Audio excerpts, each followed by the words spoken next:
Assalamualaikum warahmatullahi wabarakatuh. Sahabat BN, tanggal 14 Oktober ini akan terjadi demo besar-besaran menuntut agar Jokowi, Presiden Republik Indonesia yang akan berakhir masa jabatannya pada tanggal 20 Oktober nanti diadili. Sahabat BN, sekali lagi kita tidak habis pikir mengapa rakyat Republik Indonesia sekarang ini seperti ingin menumpahkan segala kekesalannya, segala kemuakannya terhadap Presiden Jokowi yang telah berkuasa di negeri ini selama 10 tahun. Tampaknya sekarang ini bagaikan bengkak, sekaranglah meletusnya. Di saat-saat Presiden Jokowi akan mengakhiri masa jabatannya, disinilah kelihatannya rakyat benar-benar menumpahkan kekesalannya, menumpahkan kemuakannya kepada Presiden Jokowi. Sehingga terkesan saat ini rakyat Republik Indonesia sepertinya bertekad setelah Presiden Jokowi lengser nanti dia harus dipenjara. Sahabat BN, apa sebenarnya yang membuat berbeda sekali sikap rakyat Republik Indonesia kepada Presiden Jokowi ini dalam mengakhiri masa jabatannya dibandingkan presiden-presiden terdahulu? Kita mendengar dulu bahwa presiden pertama kita, Soekarno, juga didemo oleh rakyat ketika akan mengakhiri masa jabatannya. Tetapi persoalannya bukan seperti yang terjadi pada Presiden Jokowi ini. Presiden Soeharto juga didemo dulu ketika dia akan mengakhiri masa jabatannya. Tetapi tidak seperti saat ini. Sekarang ini benar-benar kelihatannya dari segala sisi kepemimpinan Jokowi disorot oleh rakyat. Sebut saja sisi apa? Sisi keluarganya. Dinasti keluarganya disorot oleh rakyat. Sisi apa lagi? Sisi korupsi. Pelemahan undang-undang KPK semasa Presiden Jokowi disorot oleh rakyat. Apalagi persoalan bagi-bagi bansos yang terkesan oleh rakyat untuk memenangkan anaknya jadi wakil presiden disorot oleh rakyat. Apalagi dia masuk gorong-gorong seperti ingin membuat pencitraan yang berlebihan, disorot oleh rakyat. Sahabat BN, inilah agaknya satu-satunya presiden semenjak Indonesia ini merdeka yang dari segala sisi kehidupannya, dari segala sisi kepemimpinannya dipandang negatif oleh rakyat. Sahabat BN, padahal dulunya rakyat memilih Presiden Jokowi ini terutama pada periode pertama kepemimpinannya 2014-2019 tak lain adalah karena dia berasal dari orang biasa. Dia bukan anak jenderal, dia bukan anak konglomerat, dia bukan anak raja, tetapi dia anak orang biasa. Dia hanya berprofesi sebagai tukang kayu, sebagai pedagang furnitur. Itu yang membuat rakyat tertarik kepada Jokowi untuk mendukungnya menjadi presiden dulunya. Tetapi apa yang terjadi? Dari anggapan rakyat dia orang biasa itu, ternyata harapan rakyat kepadanya jauh bertolak belakang dari apa yang dilakukannya kepada rakyat. Janji-janjinya Ada kesan bagi rakyat, janji yang untuk tidak ada niat dia untuk menepati. Contoh, janji tidak akan impor. Sesampai di tangannya kepemimpinan Indonesia, impornya berduyun-duyun bagai air bah.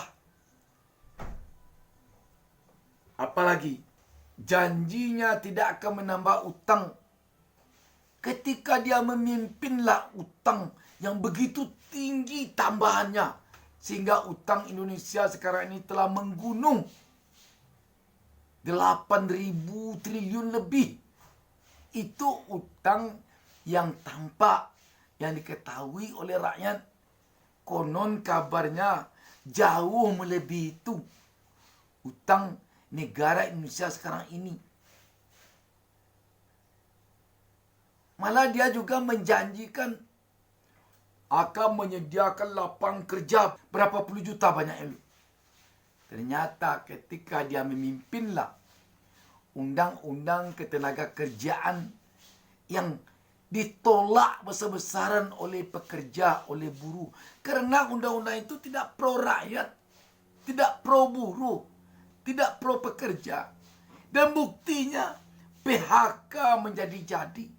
Lapangan kerja bertambah sempit, bertambah sulit, sehingga berdampak kepada ekonomi rakyat sekarang ini yang benar-benar tertindas. Dia bergaya seperti orang sederhana. Bajunya harganya murah, sepatunya harganya murah. Pokoknya yang ada di badannya itu tidak jutaan mungkin ratusan ribu saja. Dari kepala sampai ke telapak kakinya. Tetapi di balik itu apa yang terjadi? Keluarganya, keluarga hedon. Anaknya naik jet pribadi. Bergaya dengan mempostingnya di media sosial. Makan roti, 1 lembar roti 400.000. Dipostingnya ke media sosial. Di tengah-tengah rakyat sekarang ini untuk beli beras sulit karena harga-harga kebutuhan pokok tidak stabil. Pekerjaan susah didapat, PHK berjibun. Sahabat BN, tentu saja ini yang mengecewakan rakyat. Sehingga kalau kita dengar pernyataan dari BEM, Badan Eksekutif Mahasiswa seluruh Indonesia, yang akan melakukan demo tanggal 14 besok ini, benar-benar kekesalan anak muda itu telah memuncak. Malah dia mengatakan, semakin dikatakan Gibran anak Jokowi ini menjadi cawapres dari kalangan anak muda, semakin menjijikkan bagi anak muda. Mereka tidak merasa diwakili oleh Gibran. Kenapa?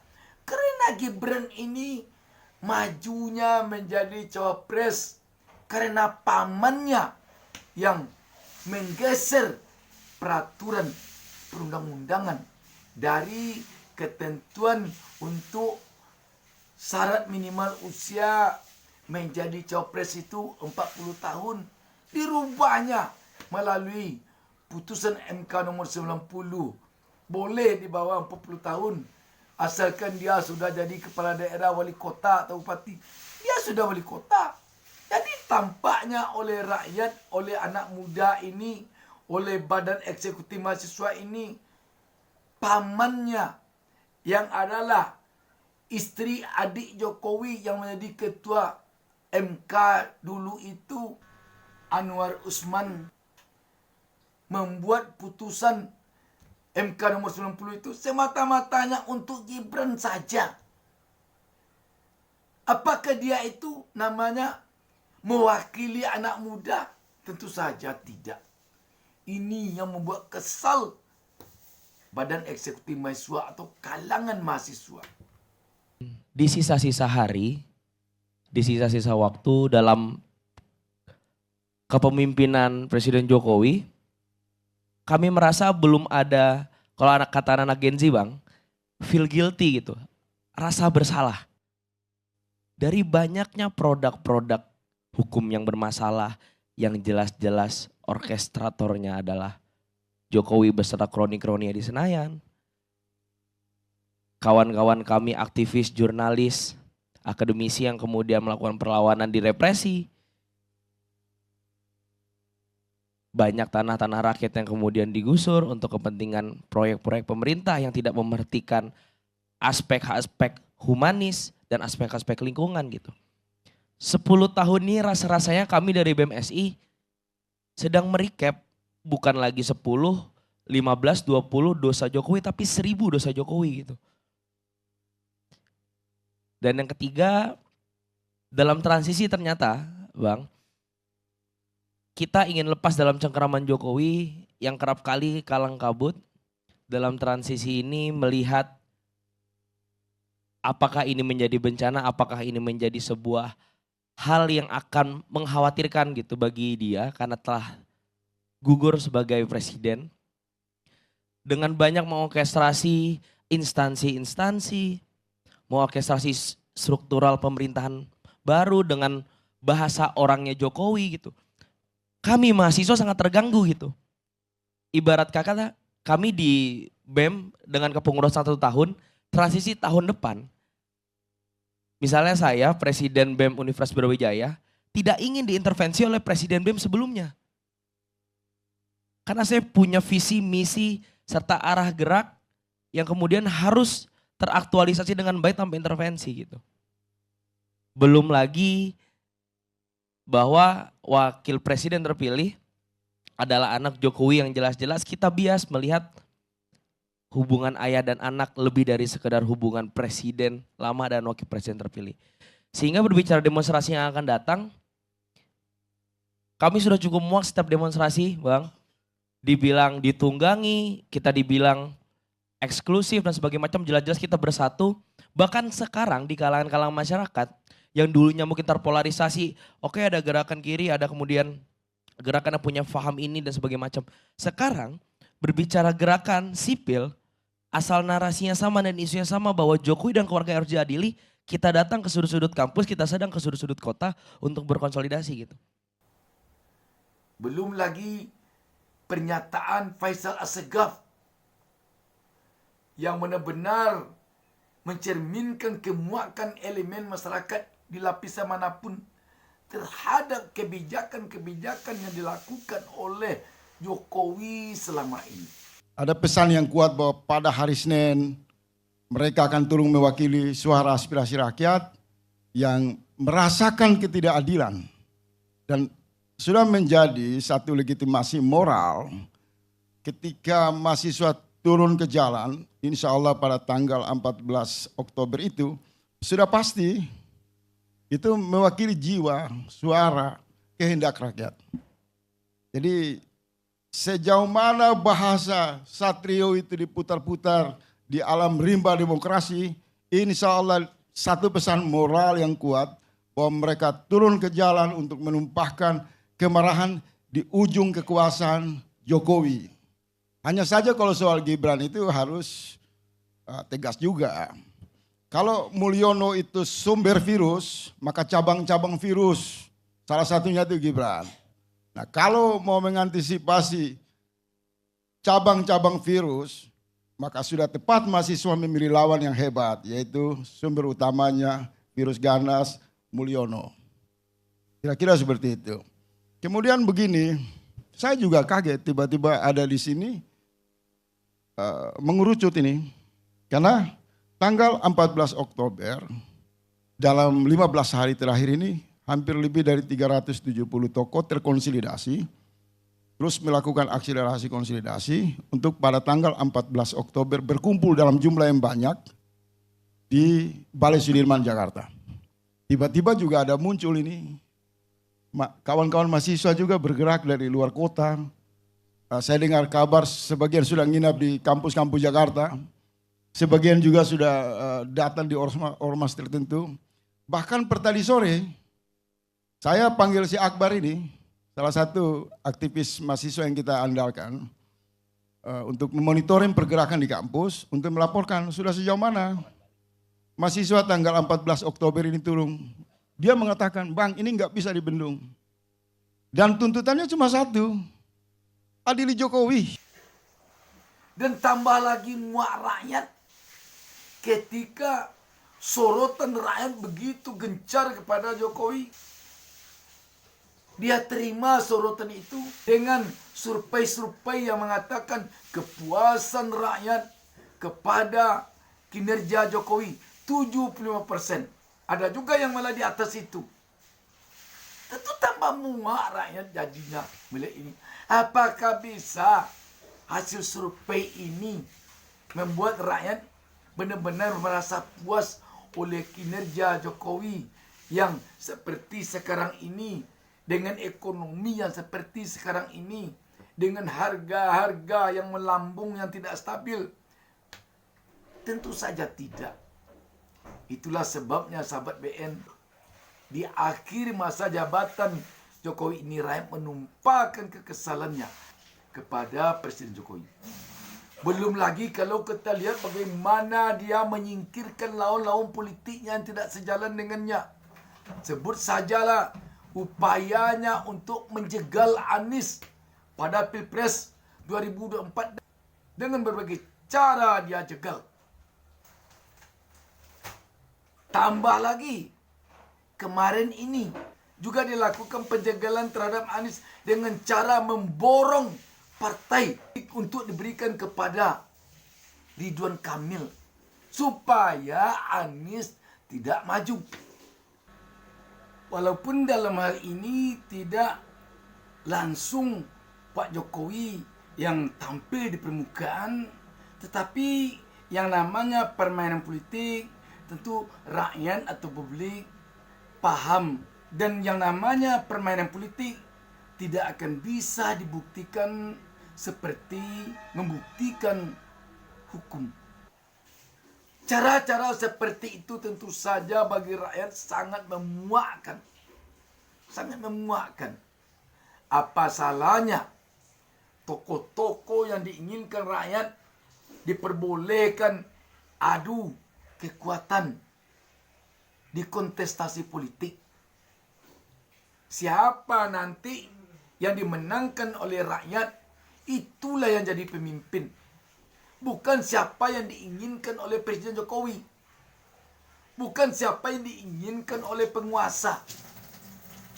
Tetapi yang terjadi selama ini di kepemimpinan Presiden Jokowi ini terkesan yang menjadi pemimpin di negeri ini harus yang diinginkan oleh Jokowi. Harus yang sejalan dengan dia. Harus yang bisa dikendalikannya. Tidak peduli dia tidak diinginkan oleh rakyat. Yang penting dia diinginkan oleh Jokowi. Sahabat BN, ke depan tentu kita berharap agar negeri ini mendapatkan pemimpin yang benar-benar pemimpin disenangi rakyat, disukai rakyat, dan betul-betul dia terasa oleh rakyat memperjuangkan rakyat. Bukan memperjuangkan anak menantunya. Kita saksikan sejenak kutipan yang disampaikan oleh pengamat politik Ray Rangkuti ini. Saya kira sepanjang yang saya tahu di era reformasi ini, inilah kali pertama calon mantan presiden yang terlihat paling gelisah, ya, mengakhiri masa jabatannya gitu. Sehingga akhirnya kemudian yang unik itu bertumpuk-tumpuk kelihatan persoalan justru di ujung kekuasaannya gitu. Nah, apa yang kita sebut gelisah itu karena manuver-manuvernya tidak lagi terlihat dalam kerangka kebangsaan gitu, tapi lebih pada upaya untuk istilah mungkin yang tepat tuh menutup lubang di sana, muncul lagi lubang di sana, tutup lagi, dan seterusnya. Itu pertama tuh.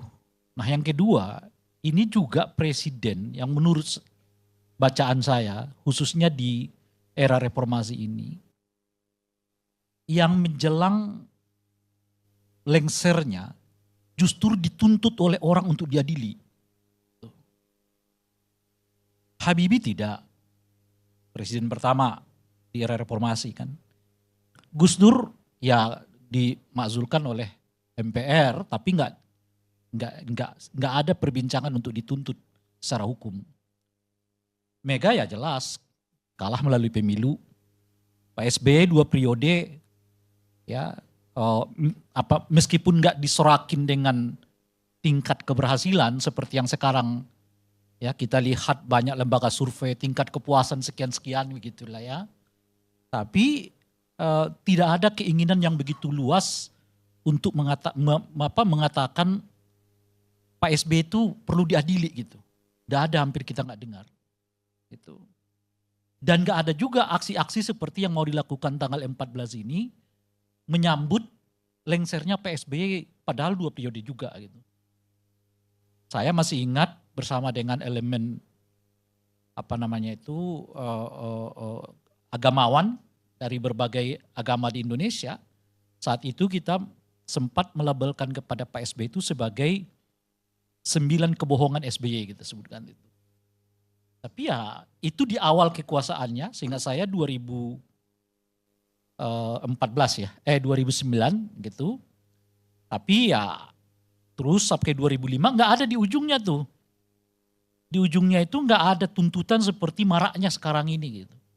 Seperti terakumulasi di ujung kekuasaan Pak Jokowi itu, di mana orang tiba-tiba melihat ini apa yang terbayang selama ini terlihat rontok di ujungnya gitu. Nah itu yang kedua. Nah yang ketiga yang kita lihat di ujung kekuasaan Pak Jokowi ini adalah ini kelihatan presiden yang berkali-kali apa istilahnya itu ya, meminta maaf kepada masyarakat sehingga saya udah hampir 8 kali mengucap minta maaf kepada masyarakat ya melalui lembaga-lembaga formal ya atau melalui pertemuan-pertemuan formal kenegaraan. Tetapi saat yang bersamaan alih-alih permintaan maaf itu menurunkan tensi katakanlah kritik dan ketidaksukaan publik gitu, yang ada justru seperti nggak digubris tuh permintaan maaf gitu.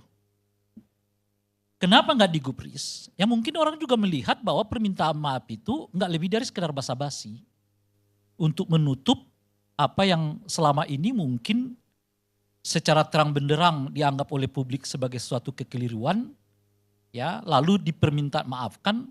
Tapi orang juga tahu ketika Pak Jokowi meminta maaf itu saat yang bersamaan muncul peristiwa yang lain gitu loh, yang justru mencerminkan permintaan maaf itu nggak mengubah perilaku. Beliau meminta maaf misalnya di awal seingat saya tuh dulu di pertemuan dengan Majelis Ulama. Habis itu muncullah fufu-fafa. Habis itu muncullah private jet. Muncullah harga roti yang 400.000 gitu. Muncullah justru yang hidup mewah ya, anak-anak dan menantunya gitu. Artinya apa gitu? Artinya berulang kali Pak Jokowi meminta maaf di hadapan publik. Tapi saat yang bersamaan tidak ada implikasi permintaan maaf itu terhadap perilakunya. Perilaku keluarga. Perilaku dirinya dan keluarganya. Saya katakan dirinya juga penting Mas Karni ya. Karena dalam konteks kayak begini misalnya beliau mengeluarkan perpres terkait dengan ekspor pasir laut. Gitu. Yang sangat kontroversial kan. Dan seterusnya. Gitu. Jadi tidak ada perubahan sikap politik dari dirinya pun juga dari keluarganya. Gitu.